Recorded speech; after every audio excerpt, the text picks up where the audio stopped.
소돔 왕이 아브라함에게 이르되 사람은 내게 보내고 물품은 내가 가지라. 아브라함이 소돔 왕에게 이르되 천지의 주제이시오 지극히 높으신 하나님 여호와께 내가 손을 들어 맹세하노니 내 말이 내가 아브라함으로 치부하게 하였다 할까 하여 내게 속한 것은 실 한 오락이나 들매끈 한 가닥도 내가 가지지 아니하리라. 오직 젊은이들이 먹은 것과 나와 동행한 아넬과 에스골과 마므레의 분깃을 제할지니 그 분깃을 가질 것이니라. 이후에 여호와의 말씀이 환상 중에 아브라함에게 임하여 이르시되 아브라함아 두려워하지 말라. 나는 내 방패요 너의 지극히 큰 상급이니라. 아브라함이 이르되 주 여호와여 무엇을 내게 주시려 하나이까. 나는 자식이 없사오니 나의 상속자는 이 다메섹 사람 엘리에셀이니이다. 아브라함이 또 이르되 주께서 내게 씨를 주지 아니하셨으니 내 집에서 길린 자가 내 상속자가 될 것이니이다. 여호와의 말씀이 그에게 임하여 이르시되 그 사람이 내 상속자가 아니라 내 몸에서 날 자가 내 상속자가 되리라 하시고 그를 이끌고 밖으로 나가 이르시되 하늘을 우러러 뭇 별을 셀 수 있나 보라. 또 그에게 이르시되 내 자손이 이와 같으리라. 아브라함이 여호와를 믿으니 여호와께서 이를 그의 의로 여기시고. 아멘. 아브라함이 치른 그 가나안 전쟁은 아주 굉장한 영적인 또 아브라함의 생애에 있어서 또 아브라함의 그 믿음의 여정에 있어서 아주 굉장한 그러한 전환점이 되었습니다. 왜 이것이 전환점이 되었냐면 그것은 가나안의 그 국가를 그 통치하고 있었던, 그러니까 이 당시에 말하자면 이 소돔과 고모라 또는 이 가나안 땅을 자신들의 어떤 속국처럼, 그 자신들이 그런 어떤 소작을 받는 그러한 땅처럼 그렇게 통치하고 그 땅을 영적으로도 그렇게 지배하고 있었던 그 왕들, 어둠의 왕들. 그래서 이 14장 1절에 보면 시날 왕 아므라벨과 엘라살 왕 아리옥, 엘람 왕 그돌라오멜, 고임 왕 디달이 이 연합을 해서 지금 이 땅을 소돔과 고모라 뿐만이 아니라 이 가나안 땅을 이렇게 다시 쳐들어왔다는 것입니다. 그래서 그들은 이 바벨론 지역의 어떤 여러 왕들이었으리라고 그렇게 생각이 되고요. 그 이름들을 보면 다 그 우상에게 속해 있는 자들, 또 그 우상을 제사하는 자들. 그래서 뭐 아므라벨 같은 경우에는 그 벨의 선포자, 또는 그것을 직역하면 어둠의 전파자, 이러한 뜻이 됩니다. 그러니까 다 그 당시에 그러한 그 우상의 제사장과 또 왕을 다 그 당시에는 이 재정일치 사회였기 때문에 그것을 겸직하고 있었기 때문에 그것은 그 대적을 예배하는 그러한 제사장들과의 그 싸움이었던 것입니다. 그래서 그러나 그들이 이 소돔과 고모라의 왕을 치러 온 것은 지극히 정치적인 일이었죠. 그러니까 그 땅을 계속해서 다스리려고 하는데 소돔과 고모라의 왕들이 더 이상 그들의 그런 어떠한 그 요구를 잘 듣지 않자 이제 쳐들어와서 그들을 완전하게 굴복시키려고 하고 가나안 땅을 완전히 자신들의 어떠한 그 수중에 넣으려고 하는 그러한 시도를 했다는 것입니다. 그런데 여기에서 이제 가나안의 거민이 아닌 이방인으로서 이 강을 건너온, 오히려 그 바벨론 지역에서 넘어온 아브라함이 자신의 집에서 길리운 자들과 함께 이 전쟁에 나가서 자기 조카 그 롯이 거기서 이제 전쟁 포로가 돼서 롯만 구해온 것이 아니라 롯을 구해온 이후에도 이 전쟁을 멈추지 않고 계속해서 그들을 추격해서 그들을 가나안 땅에서 완전하게 몰아낸 다음에 이제 돌아오게 됩니다. 그래서 아브라함의 전쟁은 사실은 그 조카 롯 때문에 일어난 전쟁이 아니고요. 아브라함이 지금 집에서 어떤 사람들을 이 전쟁에 나갈 이 가나안 땅을 회복할 사람들을 훈련시키고 있었다라고 하는 것을 우리가 알아야 합니다. 그리고 아브라함의 연합, 그러니까 그 마므레와 에스골 형제들과의 연합도 어떠한 목적이 있었는데, 그것은 무엇이냐면 우리가 하나님의 땅을 같이 회복하자라고 하는 그런 헤브론에서의 연합이 있었습니다. 그래서 그들이 전쟁이 일어나자마자 함께 목숨을 걸고, 이것은 사실은 그 전력에서는 아주 굉장히 뒤처지는 그러한 그 군대였습니다. 그들은 뭐 몇백 명밖에 되지 않고, 적들은 그 여러 국가의 왕들이 수만 명의 병력으로 이제 쳐들어온 것이기 때문에, 이게 뭐 전쟁에서 그렇게 싸워서 이길 수 있는 어떠한 그러한 전쟁이 아니었는데도 불구하고 하나님께서 그들을 승리하게 해주시죠. 여호와의 군대가 되는 그러한 장면을 우리 가운데 보여주고, 이 그 가나안 전쟁은 마지막 때의 전쟁과도 깊이 관련이 있습니다. 그래서 어둠의 연합군, 그러니까 그 대적들, 그 어둠을 섬기는 그 왕들의 연합과 또한 하나님의 사람들의, 하나님의 군대의 연합군이 가나안 땅에서, 특별히 그 시딤 골짜기, 뭐 지금 뭐 사해 그 근처, 이 마지막 때에는 그것이 이제 아마겟돈이 될 것이라고 이야기하는 그 이스라엘 그런 그 뭐 평야가 될 것이라고 이야기하죠. 그렇게 성경이 예언하고 있는데, 그곳에서 모여서 이제 전쟁을 했다는 것입니다. 중요한 것은 이제 그 전쟁이 끝난 이후에 이 아브라함에게 주어진 두 가지의 길이었습니다. 아브라함이 지금 어떠한 기로에 서 있는데, 그것은 무엇이냐면, 이제 이 전쟁이 끝났기 때문에 이제 아브라함은 가나안 땅의 왕의 반열 가운데, 그러니까 왕들과 어깨를 나란히 하는 어떠한 그런, 왕들도 물리치지 못한 그 적들을 물리쳤기 때문에 이제 아무도 아브라함을 이 가나안 땅에서 뭐 업신여길 수도 없고, 또 아브라함을 그렇게 이제 그 칭찬하기 위해서, 아브라함에게 상을 주기 위해서 이 소돔 왕이 왔다는 것입니다. 근데 소돔 왕에게 아브라함이 가지 않고, 그는 이 전쟁을 오직 여호와의 전쟁으로 온전하게 돌리는 것을 우리가 보게 됩니다. 그래서 멜기세덱에게, 우리가 그 어제의 본문, 어제 도라 포션의 본문이었는데요, 멜기세덱에게 가서 멜기세덱과 함께 지극히 높으신 여호와를 예배하는 그 장면을 보게 되죠. 소돔 왕에게 갈 것이냐, 살렘 왕에게 갈 것이냐, 이 두 가지의 기로에 아브라함이 서 있었습니다. 이 소돔 왕은 이 세상의 왕이죠. 권력을 주고 또 부를 안겨주고, 이제는 가나안 땅에서 정말로 어깨를 펴고 고개를 들고 살 수 있다. 이제는 이방인으로서가 아니라 어떤 가나안 땅의 어떤 한 영주 정도로서 살아갈 수 있다라고 하는 뭐 그러한 그 길이 바로 앞에 있습니다만은, 아브라함은 그곳으로 가지 않고 살렘 왕, 그러니까 이 살렘 왕은 그 하나님의 반차를 따른 제사장이었다라고 그 훗날 그 히브리서에 그렇게 기록이 되어 있는데요. 그것은 그 어떤 의미를 가지고 있냐면, 아론의 반차는 이제 그 훗날에 이 광야의 예배 가운데서 시작된 그 제사장의 위임에서부터 시작된 그 제사장의 반차이고, 살렘 왕 멜기세덱은 하나님께서, 하나님의 어떤 족보로부터 비롯된, 이 누가복음에 나온 그 하나님이 아담을 창조하시고 아담에서부터 쭉 그 직계로 내려와 있는 이 가나안 땅의 어떤 제단의 제사장, 왕과 같은 제사장을 말하는 것이고, 또 예수 그리스도의 그림자이기도 합니다.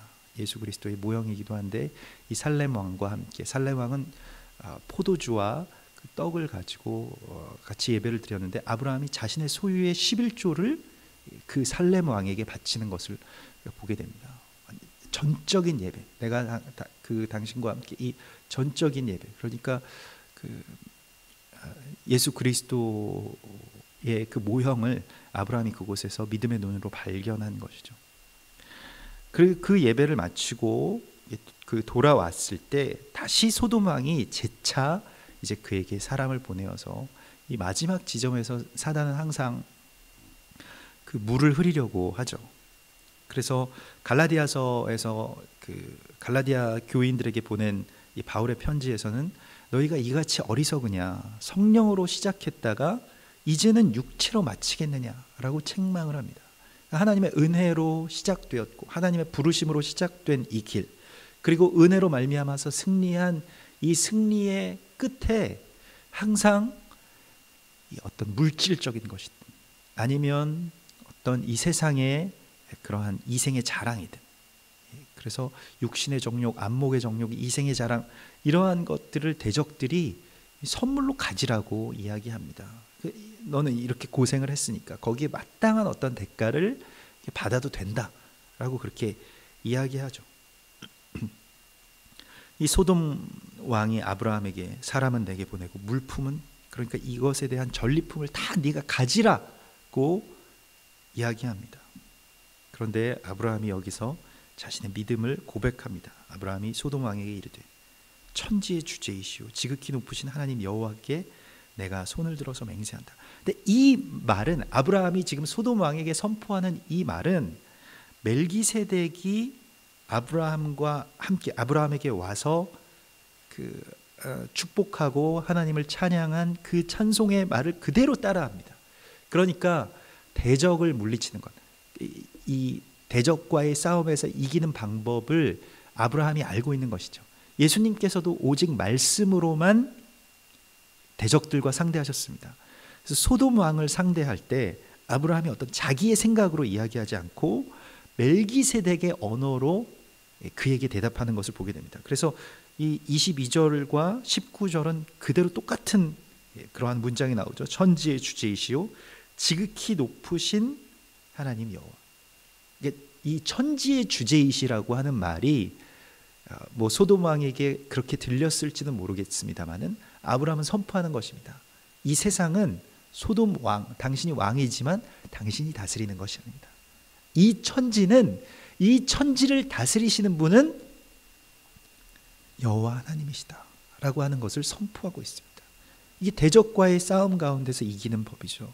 그래서 대적이 광야에서 예수 그리스도를 시험할 때도 마찬가지였죠. 이 꼭대기로 올라가서 모든 것을 다 보여주고, 또 이 세상의 권력, 이 세상의 물질 다 너에게 주겠다, 나에게만 경배하면. 근데 예수님께서 그것을 오직 성경의 말씀으로, 오직 주 여호와 하나님께만 예배하고 그를 경배할지니라고 하는 그 말씀으로 이제 그 대적들을 상대하셨던 것처럼 아브라함도 그렇게 말씀으로 상대하고 있습니다. 그래서 천지의 주제이시오 지극히 높으신 하나님 여호와께 내가 손을 들어서 맹세한다. 하나님의 이름, 하나님의 그 높으심을 예배하는 예배자로서 이곳에서 대적들을 상대하는 것을 우리가 보게 됩니다. 그래서 내 말이 내가 아브라함으로 치부하게 하였다 할까요? 이것은 무엇이냐면, 아브라함이 이렇게 전쟁에서 승리하고 왔는데 내가 상을 내렸다라고 하면 누가 아브라함을 다스리는 것입니까? 그래서 우리가 누군가에게 대가를 받으면, 우리가 누군가에게, 여기서 이 소돔 왕이 아브라함에게 물품은 내가 가지라고 할 때 이 물품이라고 하는 것은, 이것은 어떤 그 베라라고 해서 이것은 선물이 되기도 하고 뇌물이 되기도 하고, 또한 이것은 어떤 그 봉급이 되기도 합니다. 그러니까 내가 아브라함 위에 있다라고 하는 것을 선포하기 위해서 소돔 왕이 굉장히 어떤 친절함을 가장해서, 또 자신이 너무 잘했다라고 상을 주고 싶어 하지만, 우리가 누구에게 상을 받는다면 누구의 신하가 된다라고 하는 것이죠. 아브라함이 지금 이것을 간파하고 있어요. 나의 왕은 여호와 하나님이시지, 나에게 상을 주시는 분은 하나님만이 나에게 상을 주실 수 있지, 소돔 왕 당신이 나의 왕이 아니기 때문에 당신에게서 나는 이 선물을 받을 수 없다라고 선포하고 있는 것입니다. 그래서 이게 단순한 문제가 아니고요, 아브라함이 여기에 대한 이 적들의 계략들을 다 알고 있어요. 아브라함이 여기서 소돔 왕에게 물품을 받으면 소돔 왕의, 말하자면 제후가 되는 것입니다. 그 당시에 그렇게 대적에게서 무엇인가를 뇌물을 받게 되면, 대적들에게서, 이 세상의 대적들에게서 무엇인가 우리가 대가를 받게 되면 거기에 계속 굴복하게 되는 것이죠. 하나님의 사람들이 무너지는 아주 많은 길이 바로 여기에 있습니다. 교회가 무너지는 아주 많은 길이, 세상의 대적에게 뇌물을 받았기 때문입니다. 세상의 대적들에게 어떤 대가를 받았기 때문입니다. 세상의 왕에게 어떤 재물들을 계속 하사받았기 때문입니다. 그래서 콘스탄티누스가 기독교를 인정한 이후에 기독교의 모든 그러한 그 교부들, 그러니까 교회의 지도자들, 목회자들에게 자신들의 자기의 영토를 떼어주고, 그리고 교회에 돈을 주기 시작했죠. 돈을 지급하기 시작했죠. 그래서 국교화하기 시작했죠. 가난함을 사라지게 하고, 또한 그들에게 계속해서 세상 왕들에게 하는 것과 같이, 어떤 봉건 제후들에게 하는 것과 같이 권력도 주고, 심지어는 군대도 주고, 그래서 뭐 교황이나 아니면 또 그 당시 어떤 추기경들이 다 그러한 그 어떤 부와 권력들을 가지게 되는 그러한 길을 열어 주었을 때, 교회는 이미 하나님을 왕으로 모신 그러한 군대가 되지 못하고 이제 그저 대적들의 밑으로 들어가게 되는 것입니다. 대적의 뇌물을 받지 말라. 이것이 하나님께서 아브라함을 통해서 우리 가운데 주시는 아주 큰 메시지입니다. 지극히 높으신 하나님께서 천지를 다스리신다. 아주 간단한 어떤 센텐스이고 간단한 예배의 고백이지만, 하나님만이 이 땅을 다스릴 수 있다. 하나님이 하늘을 다스리시는 것뿐만이 아니라 천지의 주제이시다. 그러니까 이 땅도 소돔 왕이 다스리는 것 같고, 콘스탄티누스가 다스리는 것 같고, 이 세상에 오늘날의 모든 뭐 대통령, 왕들, 권세자들, 또 무슨 뭐 부를 가진 무슨 회장들이 다스리는 것 같아도 그렇지 않다. 하나님께서 다스리신다. 그래서 나는 당신들에게 대가를 받지 않고, 당신들이 주는 뇌물을 받고, 당신들이 하사하는 물품을 받아서 나의 부를 삼겠다라고 하는 것을 갖지 않겠다는 것입니다. 아브라함의 말을 보십시오. 내가 아브라함으로 치부하게 하였다 할까 하여 소돔 왕이 아브라함 내 신하야 라고 말하게 할까 하여 나는 그것을 실 한 오락이나 들매끈 한 가닥도 내가 가지지 아니하리라 선포합니다. 예수님께서 예수님의 제자들을 파송하시면서 마태복음 10장에서 이렇게 말씀하십니다. 10장 8절에서 병든 자를 고치고 죽은 자를 살리고 나병 환자를 깨끗하게 하며 귀신을 쫓아내라. 그러나 너희가 거저 받았으니 거저 주라. 이렇게 말씀하십니다. 그들에게서 병든 자를 고쳐주셔서 감사합니다. 대가를 받거나, 나병 환자가 일어서면 자기 전 재산을 다 줄 수도 있을 거예요. 죽은 자가 살아나면 어떻겠습니까? 엄청난 일들이 일어나겠죠. 거기에서 대가를 받지 말라. 너희도 거저 받은 것이고, 하나님께서 너희를 다스리시고 책임지기 때문에 주머니에 돈도 없고, 또 앞으로 살아갈 길도 막막한 하나님의 제자들에게, 그리스도 예수의 제자들에게 주님께서 그런데 너희는 그들에게서 대가를 받지 말라고 이야기하십니다. 아브라함이 여기서 뭐 318명을 길리우고 자기 집에서 정말 많은 일들을 하였죠. 아브라함도 돈이 많이 필요했을 것입니다. 그리고 이 전쟁에서 내심 그들이 다 기대했을 거예요. 이 전쟁에서 승리했기 때문에 전리품들로 우리가 아주 충만하겠구나. 아브라함이 그것을 거부하죠.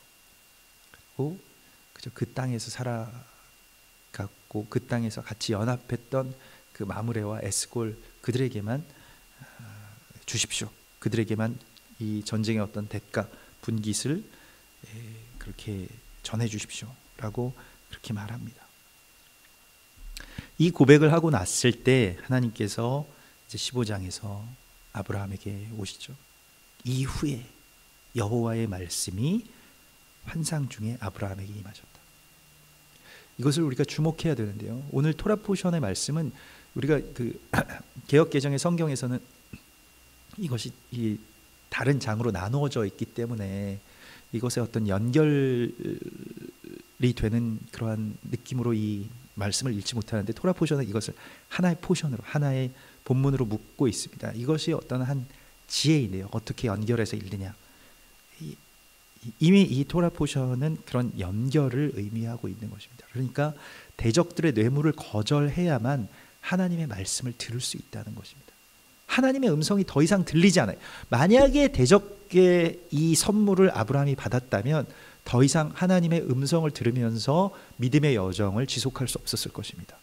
아브라함은 자신이 하나님으로 말미암아서 승리한 것을 하나님께로부터만 받겠다.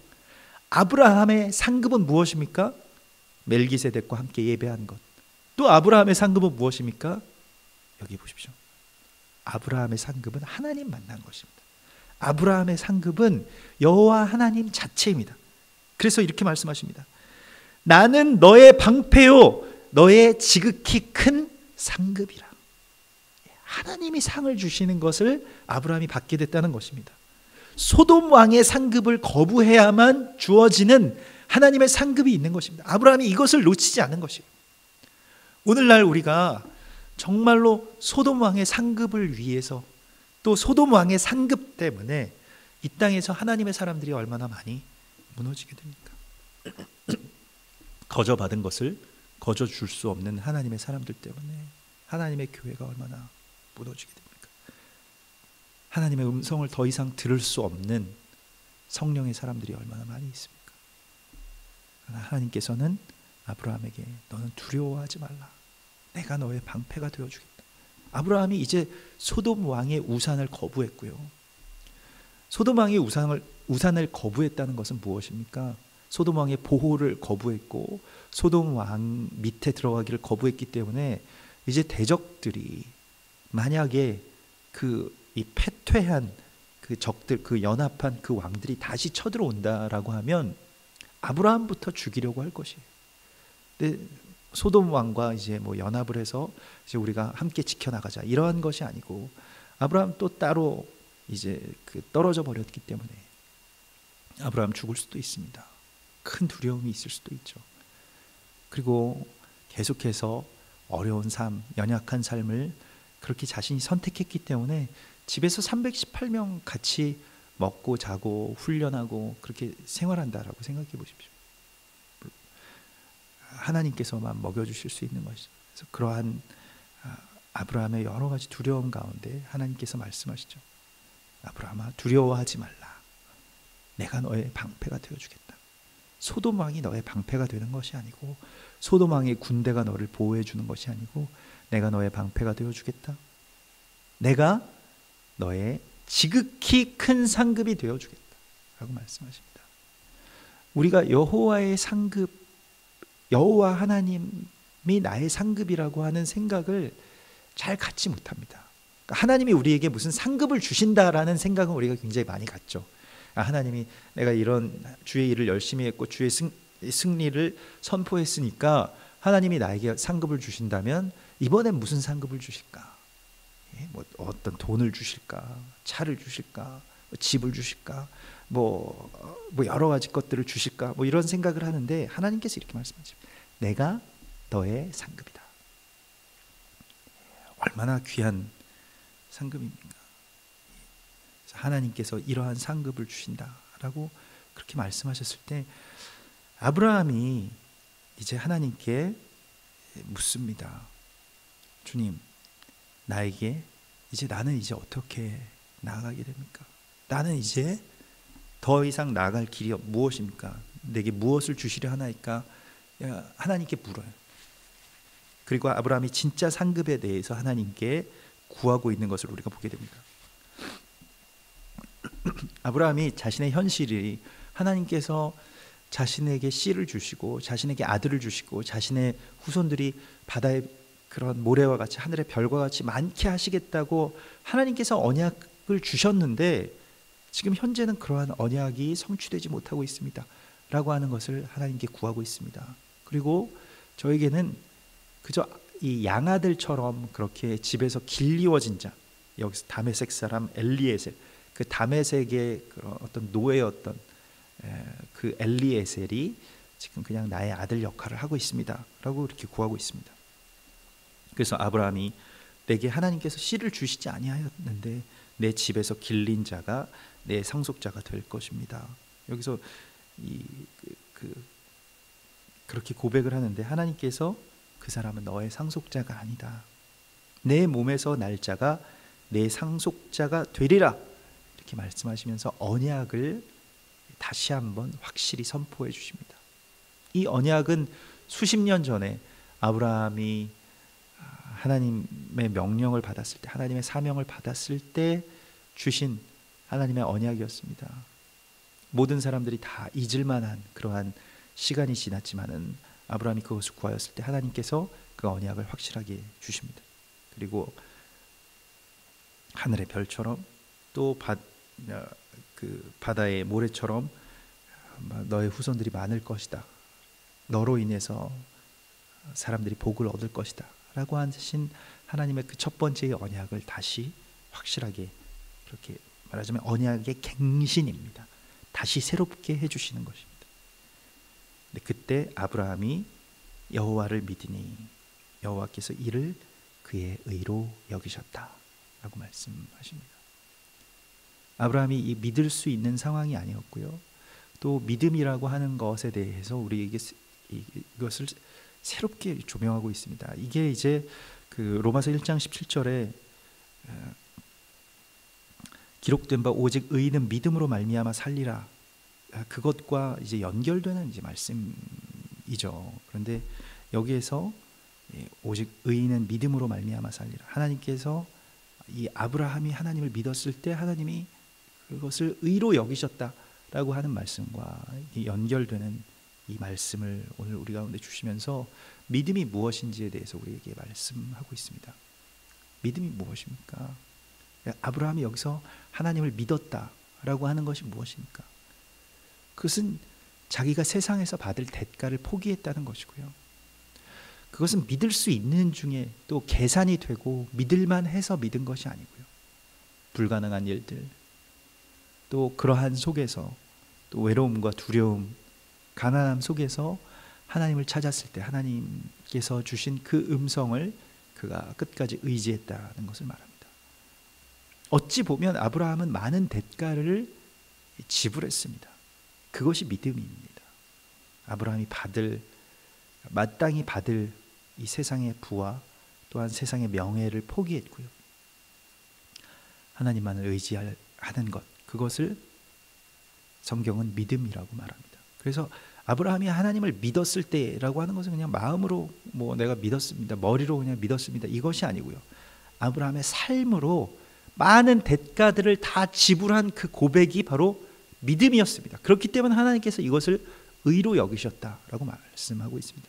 그래서 믿음이 성경에서 그 바울 서신에서 믿음이 율법과 대치되는 것이지, 어떤 율법의 의와 율법으로 말미암아서 주어지는 의와 대치되는 것이지, 율법의 행위와 대치되는 것이지 믿음이 행위와 대치되는 것이 아니라고 하는 것을 우리가 조금 더 깊이 묵상해야 될 필요가 있습니다. 무엇이냐면 믿음이라고 하는 것은 그래서 굉장히 관념적인 것이다, 행위랑은 상관이 없는 것이다 라고 우리가 계속 생각을 합니다마는, 그러나 믿음은 우리의 삶의 고백으로 드려지는 대가를 지불하고 또 거기에서 이겨내고 소돔 왕과 멜기세덱의 그 예배와의 어떤 그 기로에서 지극히 높으신 하나님을 찬송하는 길로 나아가는 그것이 바로 믿음이라고 말씀하고 있습니다. 그러므로 믿음이라고 하는 것은 선택이고요, 믿음이라고 하는 것은 내가 하나님을 선택하는 것이고 하나님을 상급으로 받는 것이고, 믿음이라고 하는 것은 그러한 모든 삶의 고백, 그것을 믿음이라고 하는 것입니다. 아브라함이 하나님을 믿으니, 이것은 무엇을 말합니까? 소돔 왕을 거부했던 것, 그리고 이 전쟁 가운데 목숨을 걸고 나갔던 것, 그리고 살렘 왕 멜기세덱에게 11조를 바쳤던 것, 이 모든 것이 믿음이라고 성경은 말씀하고 있습니다. 그래서 여기서 아브라함이 내가 하나님 믿습니다, 이렇게 물론 입으로도 고백했겠지만 자신의 모든 삶을 성경은 아브라함이 하나님을 믿었다라고 말씀하고 있고, 이것이 하나님께 의가 되었다라고 말씀하고 있는 것입니다. 믿음이 모든 것을 이기는데, 그 믿음은, 그 모든 것을 이기는 믿음은 하나님을 선택하는 것이고 대적에게 굴복하는 찾지 않고 오직 하나님에게 경배하는 바로 그것이라고 성경이 우리 가운데 말씀하고 있습니다. 기도하겠습니다.